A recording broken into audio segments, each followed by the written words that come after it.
Namaste. I am Devraj Maharaja, and I would like to welcome you all to my YouTube channel called Brahma Gaje, a channel that is dedicated to philosophical discourse. Please do not forget to click on that subscribe button and also that like button. So starting today for about 8 more episodes, a total of 9 episodes, I will be focusing on summarizing Shri Shiv Maha Puran Katha held here locally in Maryland, in Finksburg, Maryland, at a temple called the Greater Baltimore Temple. The Katha was conducted by temple's high priest, Acharya Shri Pandit Padmanabha Joshi. Today, I will be focusing on day 1 of the Katha that was held on 9th August 2025, this month, the Shravan month.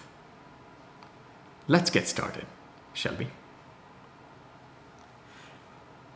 So, Panditji on this day started with the idea that Shiv is both Prakriti and Purush, or the combination of it. The Shiv and Shiva are one united. Shiv is the form and Shiva, his consort, is the energy source. And everything that exists within this universe or anywhere else in the entire creation comes out of it. We have a form, and we also have the energy source that keeps us alive. We are also made from Purush and Prakriti. And so is everything else that exists.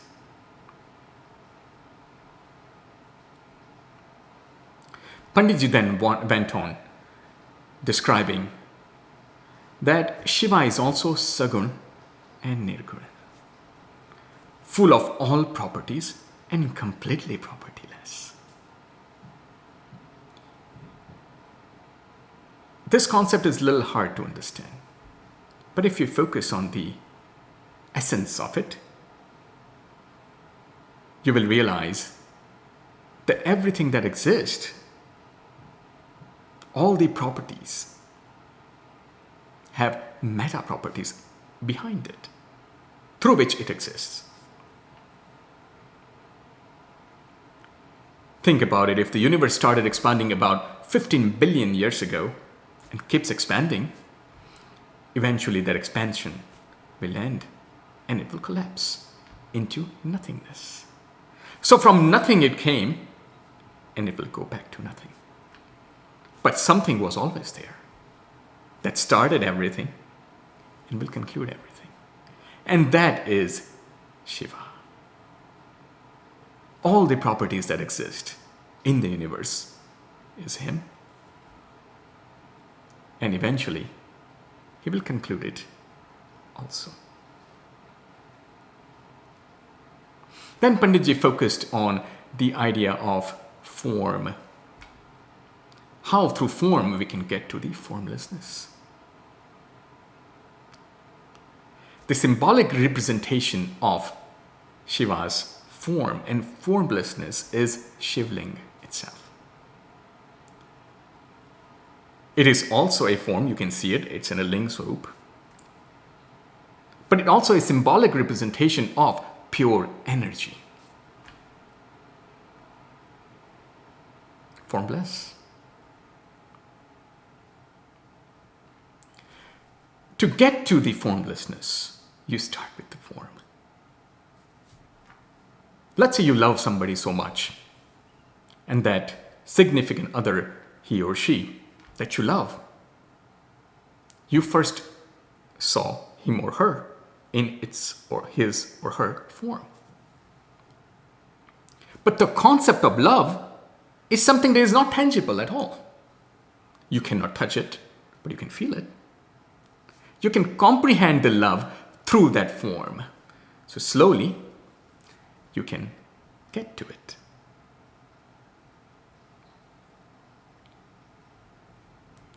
Similarly, worshipping Shivlingam is also the same. When you meditate on that or upon that Shivling, the form, Through practice and meditation, you will attain the formlessness of Shiva, the propertylessness of Shiva. Through Sagun worship, you will get to the Nirgun. Through propertyless, through full of property, you will get to that propertylessness.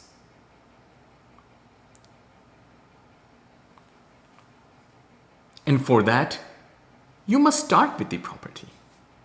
The simplest form of Shiv worship is worshipping or meditating upon chanting Om Namah Shivaya in front of Shivalingam. And as you concentrate on it, the entire universe will resonate with you. Brahma Gaje. The Brahma will sing with you. The cosmic energy will surround you. And you will realize that you are part of the same cosmic energy from which you came out or came from. And eventually will merge into.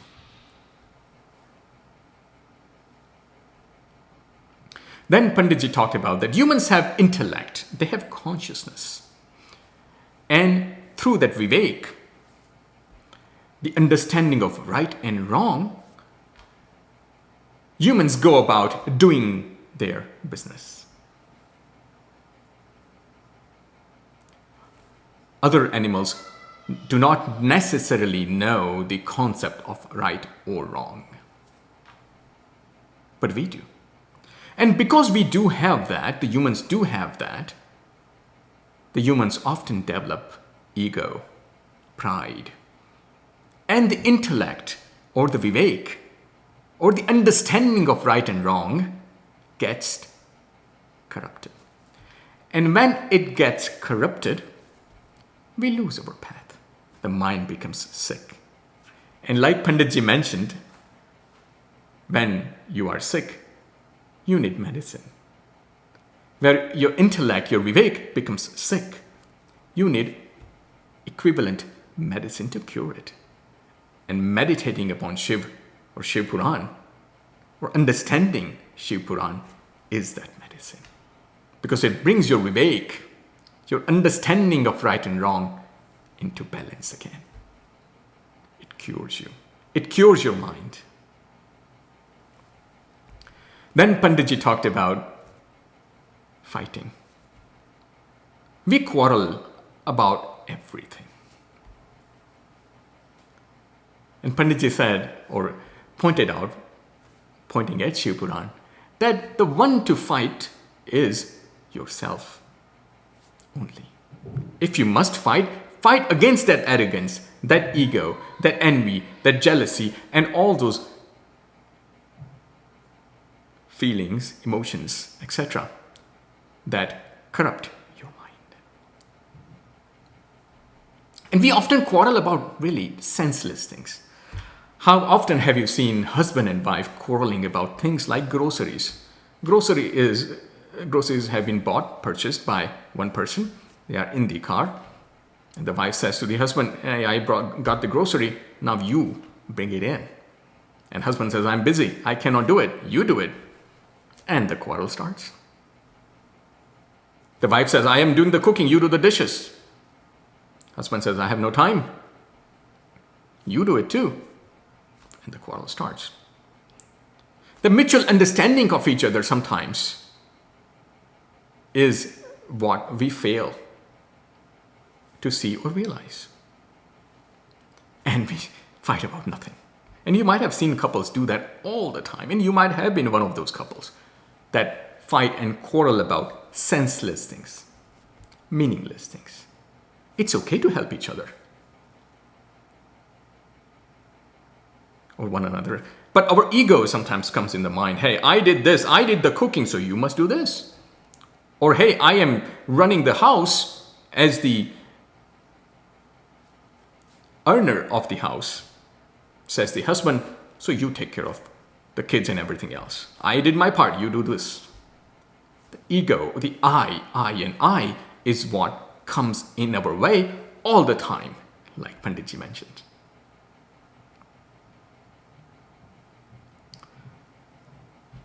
But think about it. That is what leads to that corruption of your intellect, that corruption of your vivek, that corruption in your understanding of what is right versus what is wrong. Because you're blinded by that I, the ego.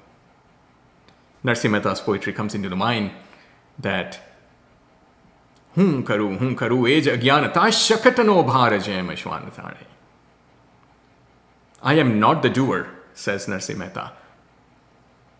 It is almost as if that dog walking under a bull cart, thinking that he is the one pulling the bull cart. But in reality, it is the bull that is pulling it. He is simply walking underneath a bull cart. But the ego has blinded him, and he is thinking that I am the doer. You are not the doer.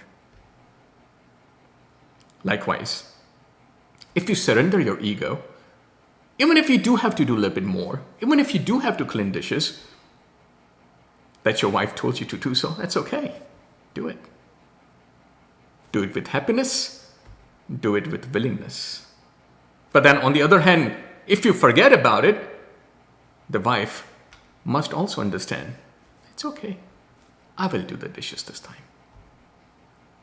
The quarrel, the fight should not happen. Because one must realize that the important thing is to fight with your own self, your own understanding of things, your own ego, your own arrogance, and make yourself nirmal, like Panditji mentioned, easily approachable. Then Panditji talked about Shiv is limitless. Again, Narsi Mehta's poetry comes into the mind that Koti Brahmandana Isha Dharani Dhara Koti Brahmanda Ek Roma Janu. One follicle of hair of Shri Ishwar Shiv is equivalent to billions and billions of universes alone. In other words, infinite is his glory. Then Panditji talked about the Mahatmya of Shiv Maha Puran, in which two significant stories is what he described. The first story was that of Devraj, Brahmin. This Brahmin was very corrupt. Even though by birth he was Brahmin, he never followed any of his Brahmin karma. He was addicted to prostitution. He was stealing, cheating his friends, his kins, his brother's friends, family, etc. And constantly wasting his life and whatever that he had borrowed, never returning anything. And such came the time that he got sick. And he was visiting at that time one Shiv Mandir. And in that Shiv Mandir, the priest was reciting Shiv Maha Puran. This ill-fated Brahmin Devraj was very sick at that time. But he heard Shiv Maha Puran in its entirety. And towards his end of the life, that is the last thing he heard. And instantly all his bad karma vanished. Shivdut came and took him to Shivlok. He attained moksha. So all his life he did bad karma. But towards the end of it, when he was sick in that temple, he heard Shiv Maha Puran and realized and started again fighting with himself, started undoing all the karmas that he did mentally. Even though he was sick, unable to walk, do anything, he was able to fight with him, as we just spoke about. Fight with yourself, undo the karma, think about all the karmas that you have done throughout and try to correct it, at least with understanding. And that is what he did. And that cultivation, that cultivating that understanding is moksha. And he attained moksha.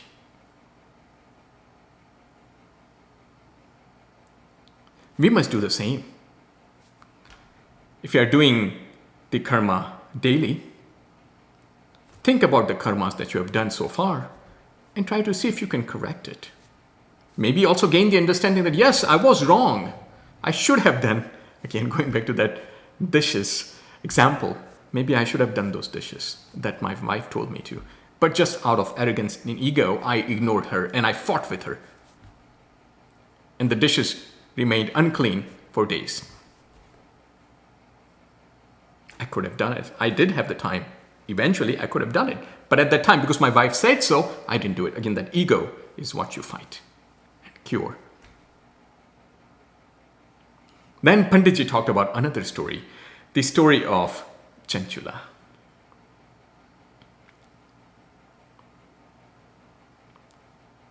In Vashkal Gam village, there lived a dampati, a couple, Chanchula and Bindug. Chanchula, the wife of Bindug, was very pretty. But Bindug didn't pay any attention to his wife. He was also that ill-fated Brahmin. Similarly to Devraj that we spoke of earlier. He didn't follow his Brahmic rituals, but all the time he was so addicted to gambling, prostitution, cheating, etc. And not paying attention to his pretty, beautiful wife, the wife eventually also started doing the same. She also started seeing other men, entertaining herself with them. And one day, Binduk saw the wife in such act and became really angry and started beating her.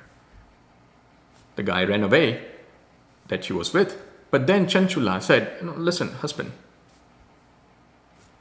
you are cheating with me with other women and prostitutes.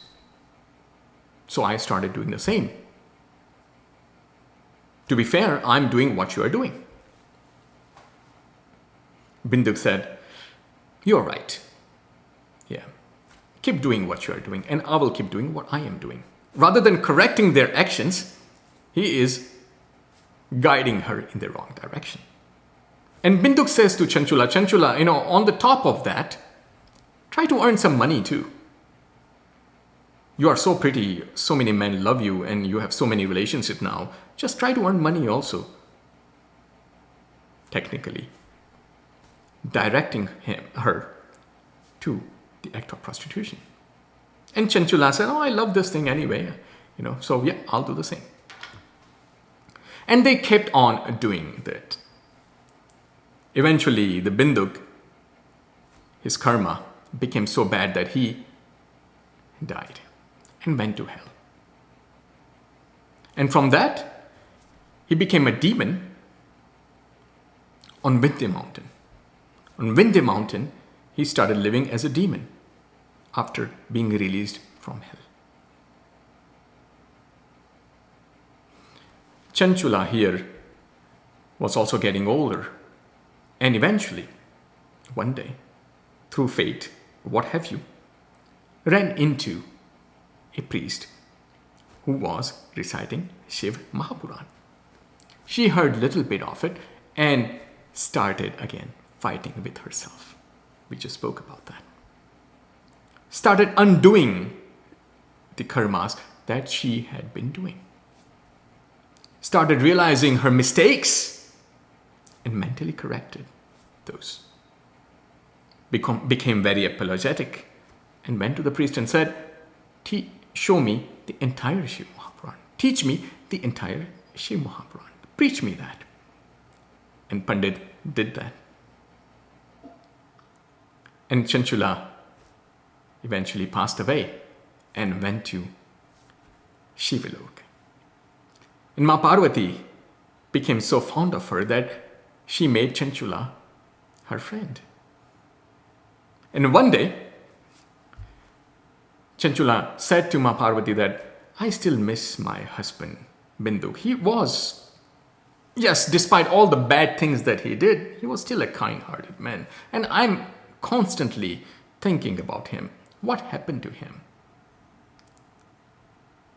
Ma Parvati, of course, knows everything, the past, the present, and the future. So she instantly said, your husband Binduga is now a demon, living on Vindhya mountain in a very bad way. He's suffering, rightfully so. Chanchula said, no, please forgive him, please. And Ma Parvati accepted the plea of Chanchula and called Tumbaru Gandharva, who was great in music and it was a great orator. Parvati said, Tumbaru, you go to Vindhya Parvat, find that demon, bind him and forcefully make him listen to Shiv Maha Puran. Tumbaru says, I will do so, goes with Chanchula, and many other devas also came because Binduga here was going to be revived through Shiv Maha Puran.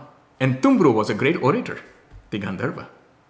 So many people gathered there. Chanchula was there, devas, everybody pretty much gathered. And Tumbaru forcefully took Binduga, the Pishach at that time, the demon, and made him sit there and started preaching Shiv Maha Puran. And one after the other, all the karmas of Binduga, the bad karmas, started to disappear. He started to again realize, went back and realized all the bad karmas and all the bad deeds that he had done and started to unwind. And eventually became free of it. And with his wife, thanking her, went to Shivlok and became a god of Shiva.